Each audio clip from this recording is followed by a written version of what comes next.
My coaching client, Laura, recently told me that she saved more money than she spent on my coaching because I helped her simplify and consolidate her tech stack. And now I want to do the same thing for you too. I have put out a free tool called the Tools Audit.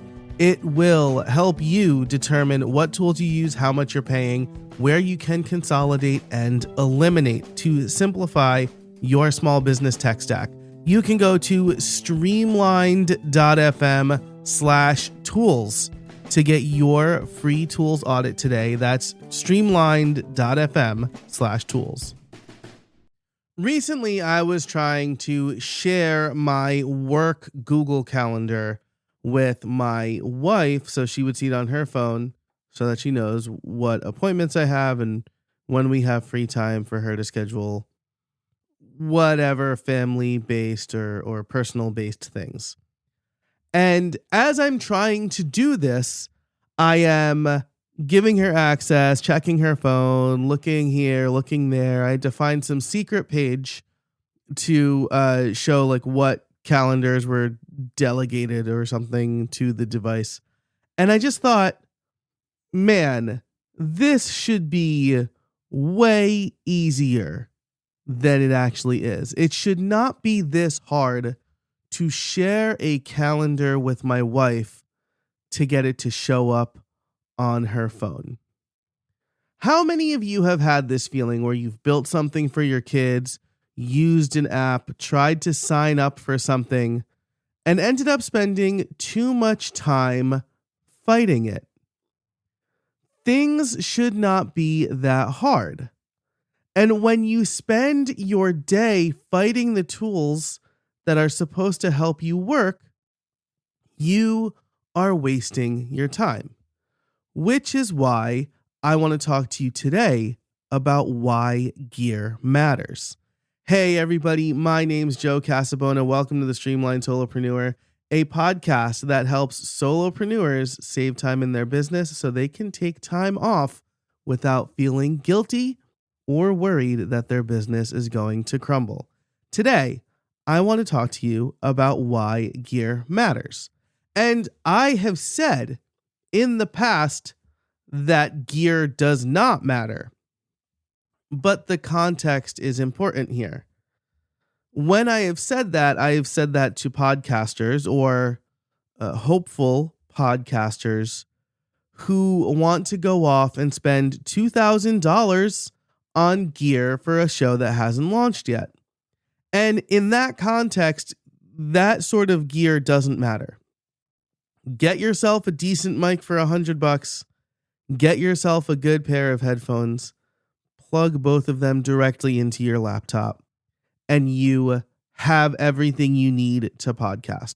You don't need the most expensive microphone. You don't need a giant interface. You don't need the greatest of all great things. You need enough to get you started.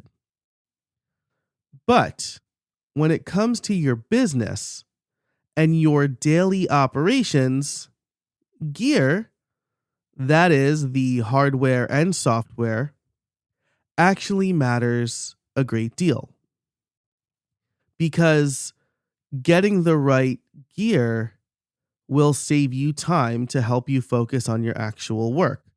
And this example I used earlier about, fighting Google Calendar to get it show up on my wife's phone, this has future ramifications, right? If she schedules things without knowing when I have to work, now we have to rebook or I have to move my schedule around.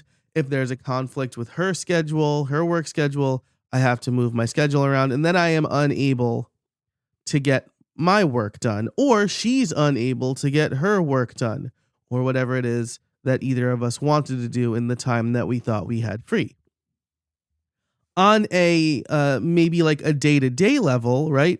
If I spend my time fighting software that is supposed to help me, then I'm not spending my time in work. And a really good example of this is when I was a web developer, everybody had their opinion about which hosting platform you should use.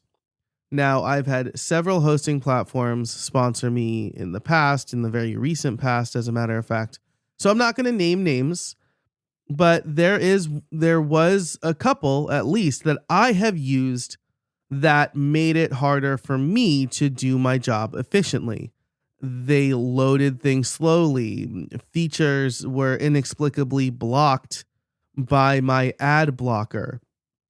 Features that should be free ended up being paid. And so I had to either find a workaround or I had to go and shell out the money for this thing that only one hosting company charged for.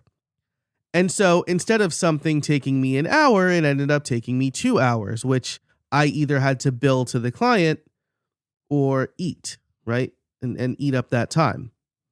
And I could have asked them if they wanted to switch, but they told me that they liked their hosting provider. And so I wasn't going to, on the other side of it, right? If they were comfortable with that hosting provider, I didn't want to cause undue stress to them by imposing something that they didn't like, because then I was adding time to their day.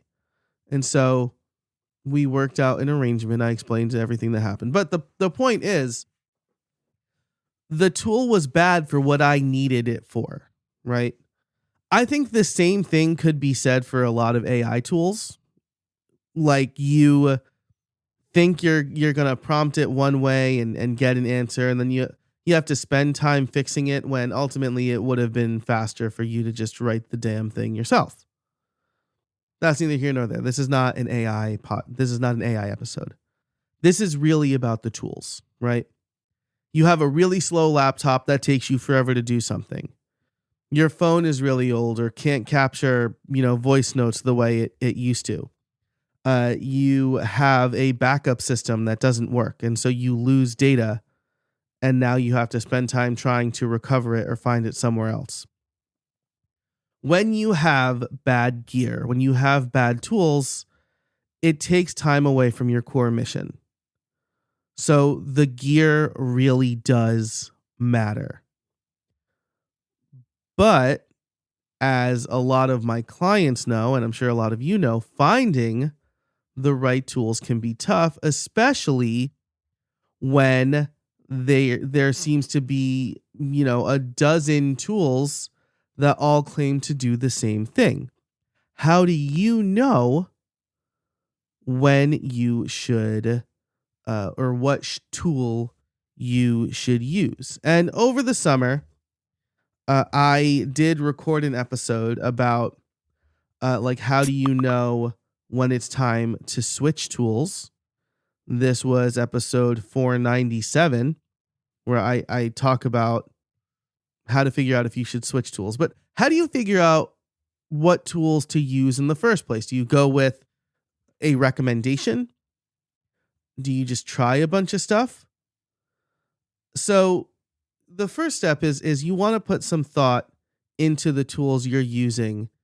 And when you pick a tool, stick with it, right? And you're probably already using a bunch of tools.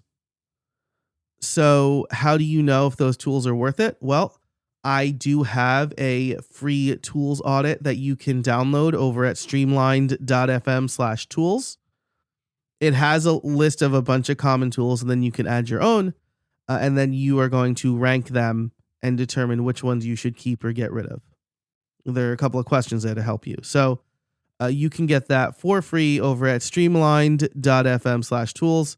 There will be a link in the description or in the show notes. But you want to put some time and thought into the tools you're using. I'll get to that in a minute. I want to give a couple of examples first, though. First is a piece of hardware that's really important to me. The Stream Deck. I know I talk about the Stream Deck a lot. I have a page dedicated to on my blog to the Stream Deck and how I've configured it. But the Stream Deck is something that I have three. Let's say they cost me $300. They save me countless hours every week. Because instead of having to memorize keyboard shortcuts or type in URLs or find the right app to do the thing I'm trying to do, or copy some text into an app to then paste it somewhere else. I can control everything I need to control with my Stream Deck. And so I push a button and it happens. And the thing that illustrated this the most for me, how much time it really saves me, was there was an update a while back that kind of broke the Stream Deck and made it unusable. And I really struggled for those couple of weeks where they were broken, because I came to heavily rely on the Stream Deck. And so I saw how much time it actually saved me, because I would push a button and it wouldn't work, and then I'd have to go do it the manual way. And when I'm away from my computer, when I'm on my laptop and I'm trying to do something that I would normally do on the Stream Deck, it does take me a little longer. So the Stream Deck saves me a ton of time. This is hardware that has been well worth it for me, because I don't have to memorize a whole bunch of keyboard shortcuts or actions. I can just push a button that is mapped to an icon, or really a button place that I just have memorized. The same thing goes with my Rodecaster Pro 2. I have the Rodecaster Pro 2. This is overkill for most people, but because I'm trying different microphones, because I'm trying different headphones, different settings and things like that, the fact that I can always keep my main microphone on the same exact settings while testing other stuff is huge to me. It saves me that annoying problem of like trying to reconfigure my recording setup, right? It's kind of like there are cars that will remember the mirror settings and the seat settings per driver. I wish my car had that. My wife is taller than me. She likes to sit further back from the wheel than I do. And so when we drive each other's cars, we or whoever is driving the van, we make those adjustments, and then we have to readjust. Right? Your recording setup, if you don't have a good setup, could be the same way. So those sort of things save me a ton of time. The same thing goes for like Ecamm Live, which I have scenes mapped to my Stream Deck, and Tela. With both of those, I can easily record videos without having to edit a bunch of stuff, which is good, because if I had to, I wouldn't produce as many videos. And I have seen how important YouTube is to my content strategy, especially since I'm not on any other social media anymore. So the combination of the Stream Deck with Ecamm or Tela really make my content, my video creation process feasible for me as a solopreneur. And the last tool I'll mention is Todoist. Full disclosure, we had a brand deal together where I created some user-generated content for them, and they're boosting one of my posts. But I love I've used Todoist is like I have used them for a long time and then left them for some other app, but I always keep coming back to Todoist. And the features and the Ramble feature, which is what this UGC was around, it just makes using the app so much easier. When I need to switch context or brain dump, I press a button on my lock screen and it all goes into Todoist. So I don't lose context. Those are really important to me. Those have improved my day and my work so much. So how do you find those tools? There's a little bit of trial and error, right? But here's how I think you can figure out what tools you should use. First of all, audit the tools you're using for free over at streamlined.fm/tools. Definitely do that.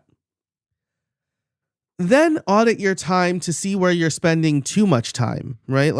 And look at how long it takes you to do a task. Make note of little frustrations in your workflow. So for example, when I was trying to share that calendar with my wife, I found this page and now I've bookmarked it, because I do keep having to go back there from time to time. So I bookmarked it. So now I know I don't have to go looking for it. I just have it at the ready. Because also if you Google it, it like doesn't come up. It is very strange. The only place I have found it linked is inside Fantastical. Like Google wants you to use their calendar app. So anyway, make notes of little frustrations in your workflow. So another example is using the Stream Deck, right? I would create all of my show notes in Notion, but you can't just paste from Notion to YouTube. And so I have an Apple shortcut that will convert the markdown I copy from Notion to a YouTube friendly description. And I have a button on my Stream Deck mapped to do that. When I want to watch something on my teleprompter, right? Maybe it's Zoom, maybe it's like some webinar or Microsoft Teams or Google Meet, and I'm in the browser, so not Zoom, but if I'm in the browser, I push a button on my Stream Deck that will move the active window to my teleprompter and make it full screen. So like these little things where I don't have to like drag it over and resize it save me a ton of time. And I have those in place because I noticed, hey, I now have to copy the markdown and either manually change it or paste it into a thing, which I vibe coded a YouTube, like a markdown to YouTube description page that's on GitHub Pages. But like pressing a button on my Stream Deck means I don't even have to go to that. I can just run the shortcut, right? When I want to move a window from my studio display monitor to my teleprompter, instead of like dragging and resizing, I push a button on my Stream Deck. That saves me a ton of time. So audit your time to see where you're spending a lot of time and then make note of the frustrations in your workflow. Then, and I want to credit Karanda Adair for this. She was on my podcast a while back. Create a job description for the app that you're looking for. So maybe you're looking for a CRM because you've noticed that like you're bad at following up. What is the job description of this app? For me with Ecamm Live, the job description was, I want to be able to create videos that have dynamic overlays and switch scenes without me having to add them in post-production. Is there an app that lets me do that? And I found Ecamm Live, and it's amazing, and I've been using it for 5 years, and my video output wouldn't be nearly as much without it. So create the job description. It doesn't have to be like super formal, just like a list of things you needed to do and categorize them by necessary and nice to have. Then find some tools. This is probably a thing you could use AI for, like feed the job description or even like the description of what you're doing into AI and have it recommend stuff, right? And then try some tools, pick the one that works best for you. For a lot of, and again, I try not to impose tools, right? Like, I'm working with people and I do a lot of stuff in Notion. And if they don't want to use Notion, they're like, do I have to? I'm like, no, don't use Notion if you don't want to use Notion. Use the thing you're going to use. So it's definitely a thing that needs to work for your brain. Try some tools, pick the one that works best. And then, and this is important, stick with it. Don't just move from tool to tool to tool, because that is going to create more trouble than it's worth. And I do have like a little framework for switching tools that I mentioned in episode 497. But just to recap, it is, does the pain of the tool you're currently using outweigh the effort to switch? Right? So if it'll take you 5 hours to switch, does using the current tool cost you 6 hours every week, we'll say, or every month, right? Does the new tool have a feature you absolutely need? Is the level of effort to switch nearly zero? Because if it is, then you can just try the tool and see if it works better for you. And then crucially, this is a really crucial one for me because I've been bitten a couple of times in the last year. Does the product have staying power? How long has it been around? Because if it's brand new, we don't know that it's going to stick around. I mean, like not even Google products are safe from this, right? Google kills off products like they're Game of Thrones characters. So how long has the tool been around? And does the company behind the tool have a business model for it? So if it's just like it's free and it's going to be free, that's not good enough for me. I need to know how this tool is going to make money, how it's going to continue to make business sense. Because if it doesn't, eventually it's going to go away. So there you have it. Tools, really important. Put some time and thought into the tools you're using because they can save you a ton of time every day, week, month. And the framework for figuring out what tools you should use: first, use the tools audit over at streamlined.fm/tools to audit the tools you're currently using. And if you like them, take note of what you're doing, how long it takes you, and the frustrations in the work you're doing. And then create a job description and find a tool that fits that job description. Pick the one that works best for you and stick with it. All right, that's it for this episode. Let me know what you think. What's your favorite gear, or what tools are you using? What tools are you struggling with? What are the results of your tools audit? Let me know over at streamlinedfeedback.com. That's streamlinedfeedback.com. I am working up a feedback episode. I want to give a shout out to Kirsten, who shared her word of the year. But I've gotten a few. I have a little back catalog of feedback, so I will be doing a feedback episode. You can leave a voice note or fill out the form, either one. But you can do that over at streamlinedfeedback.com. Thanks so much for listening, and until next time, I hope you find some space in your week.